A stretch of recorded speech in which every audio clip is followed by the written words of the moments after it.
Hey everyone, George here with the Art of Water. Welcome back. Today we're going to be talking about this new scape that I just built here within the last 24 hours. Actually, I built it about 78 hours ago and put fish in it about 48 hours ago. And I'll tell you how that build came about. I had this tank here. It's an Aquatop, kind of an odd sized tank hanging around, and I had these three fish right here, which we'll be talking about in a few minutes. They were kind of having a hard time in another tank with some other fish, and I really like these guys, and they're not a cheap fish, so I was a little concerned about their well-being and decided I was going to go ahead and do this build here.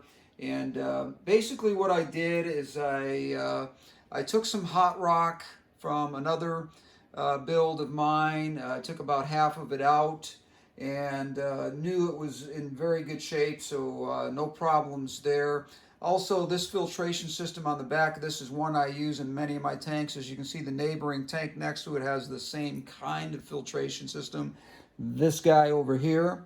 And anyways, what I did is I removed a filter from that and a pile of the ceramic beads and also the sponge from it, and put it all in here and replaced it in the other tank because it is a well-cycled tank. This tank cycled within 24 hours. In fact, it was probably instantly cycled, but I checked it within 24 hours and the water parameters were just absolutely perfect. Now, I will be doing about a 50% water change on this for every day, I would say for about a week, just to make sure everything is very stable and things are going well in this tank.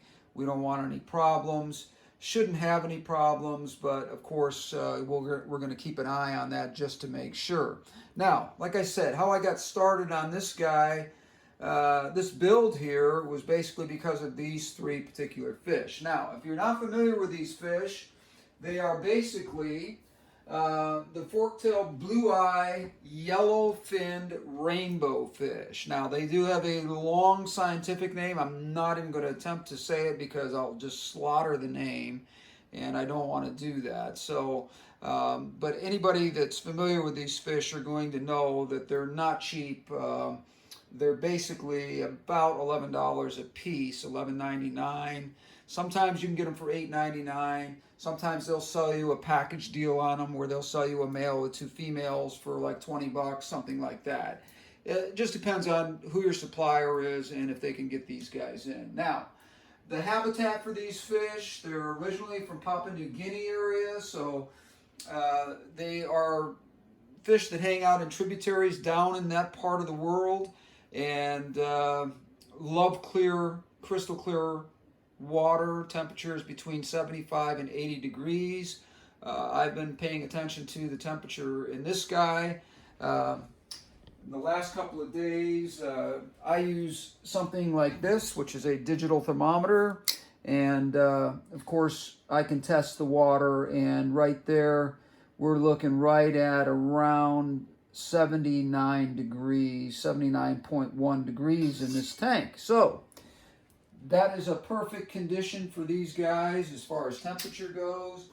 All of my water parameters and everything have been perfect in here.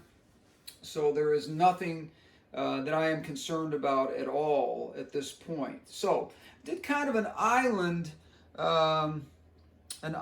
sort of design in here with this beautiful maple stone, which I use a lot. If you've looked at my other videos, you'll know that that's a common stone for me to use. As far as plant life goes in here, I have some repens in the front here that will grow out very nicely and fill this area in. They'll have to be kept trimmed.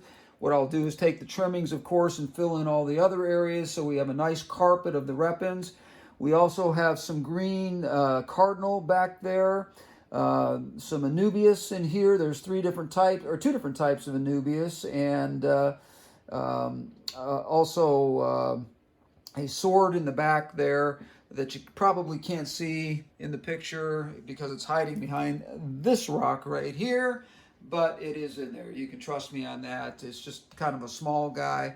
And there is also back here in this area some more cardinal plant that will be growing in and growing nice and tall over time. So I am not running CO2 on this tank. I have been going less and less with CO2 tanks in the last 6 months because I'm finding with the kind of lighting that I'm using and the water changes that I'm doing that the plants are absolutely thriving. So we're not having any issues with that. So why run CO2 on tanks when you absolutely don't need them? Now, I am using liquid fertilizers. All of my tanks have liquid fertilizers. We'll talk about that another day. But getting back to this tank and these fish, as I said, these three guys were in another tank and they were sort of being picked on by some other fish. And like I said, these guys are rather expensive. So I just decided to take this basically 8-gallon square tank, which this is.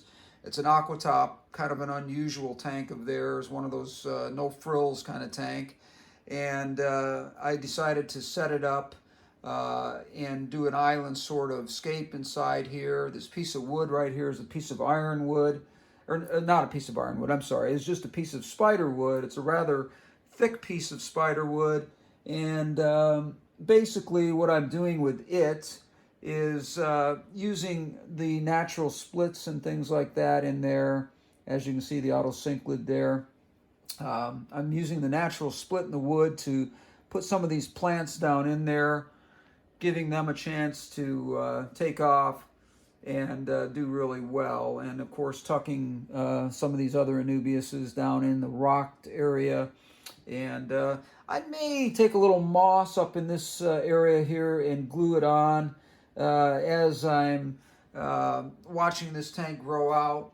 And as you can see, obviously we have some floating plants in here too. That always helps with keeping the light and the filtration of the light down so that we don't get algae problems and that sort of things. These are all medium to low light plants, so it is not necessary to have insane light. Now, these are great lights, don't get me wrong. They'll grow just about anything, but when you've got these floating lights and you've got them, or floating plants, and you've got these lights on a dimmer, then it makes it rather easy to sort of control the environment in here.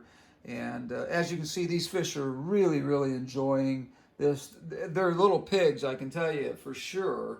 These guys like to eat. I noticed that in my other tank too. That was the other problem we were having, is they were competing for food all the time and they just weren't getting it. So what I will be doing over the next few days is getting 5 more of these. I'm going to get another male and 4 females. That's a great balance, a male to 3 females, and the males will not fight over the females because there'll be plenty of females in the tank. I have friends that keep these fish, keep several different kinds of the actual rainbow family of fish, and it told me that if I do that, that's going to maximize this tank out and make it a species tank, and that's exactly kind of what I'm going for here.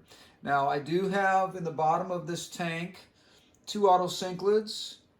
I was going to go with some Siamese algae eaters, but I just don't think it's necessary. I think that the kind of growth we're going to get in here of algae, if we get any, is just going to be the simple brown algae that the auto sink lids will take care of very quickly, and that won't be an issue. But I was thinking about putting the Siamese in here and decided not to. But you'll see right here, I do have a couple of the salt and pepper dwarf cories in here as well.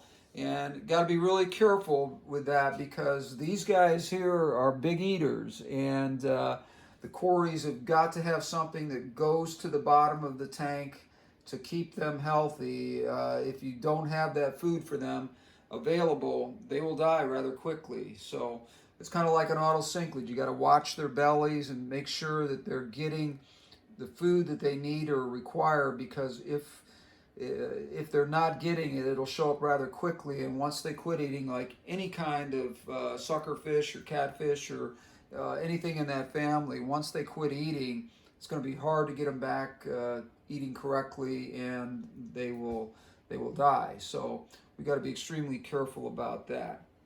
So as far as temperature in this tank here, I don't know if I mentioned that already. If I did, I apologize for repeating myself, but we're talking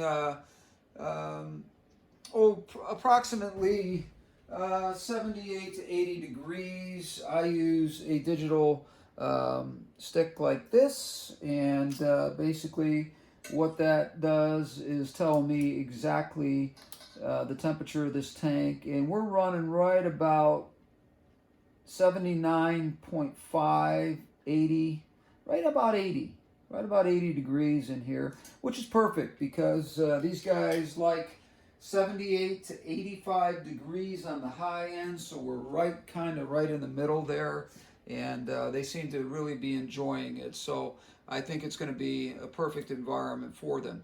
Anyways, I love the maple stone in here. We were talking about that earlier. It's one of my favorite stones. If you've been watching me scape and watching my other videos, you know that I am really into the maple stone, and I've been using it a lot over the last year or so on different scapes, not just for myself, but for friends.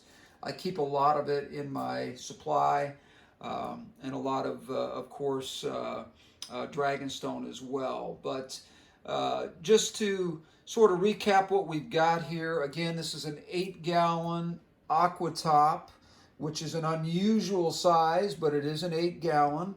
And basically, we have a planted scape here with the blue-eyed forktail yellowfin rainbows, and of course, just like I said, a couple of the Corydanios and the autocinclids that I hope will do well in here. I always kind of keep an eye on all of the fish when I first do a build to make sure everybody's happy. And you know, the first 24 hours or 48 hours, there can be issues that come up with fish, and you got to address that. So anyways, the reason why I said I brought these guys into this tank is they were being picked on or being very competitive with some other fish. I only had 3 of these, and I don't know why I bought 3 of them. I think somebody had them one time, and I thought, oh, those are kind of neat. I'll get the male and 2 females.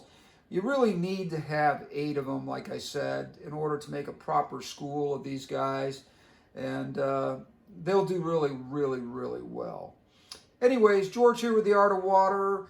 Please subscribe, please leave a comment, and of course hit that like button as always, and we'll talk again soon.